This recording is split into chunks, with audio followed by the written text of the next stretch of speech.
Hi all! Another day, another vlog for today's video. Dahil walang pasok, susulitin natin tong Holy Week. And since 4 AM ngayong call time namin dyan, maaga akong gumayak. Dahil meron nga kaming rides ngayon pa Batangas. So after namin magkita-kita, nagpagas muna para at least ma-check din kung condition ba yung mga motor.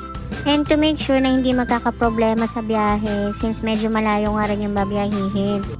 Ternate Cavite nga lang dapat yung pupuntahan namin. Kaso dahil Holy Week nga yan, marami na mga nagsiswimming and marami na rin yung mga naka-reserve sa Ternate Beach and maging sa mga kalapit ng mga beach.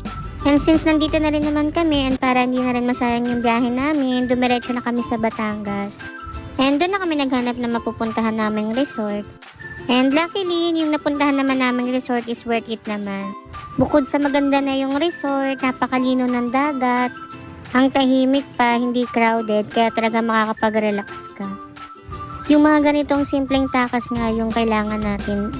Pagod man sa init at layo ng biyahe, pero worth it naman after since punong-puno ka ng memories, happenings, and experience na masarap alalahanin lalo na pagbalik mo ng trabaho. So dito nga pala kami nagpunta sa 100 Step Place Resort. So very recommended yan lalo na pag mga budget trip lang, yung mga quick escape lang yung mga trip nyo since dito napaka-affordable. And mabait pa yung may-ari and din yung staff na nag-asikaso sa amin.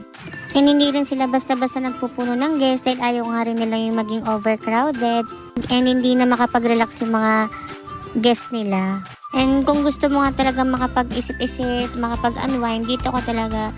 Since plus points na nga dito, yung wala talagang signal. As in, magagamit mo lang yung phone mo pang capture sa mga views, pang pictures, pero pang internet as in wala. So, need mo pang umakyat sa bundok and maghanap ng signal kung talagang gusto mong gumamit ng internet.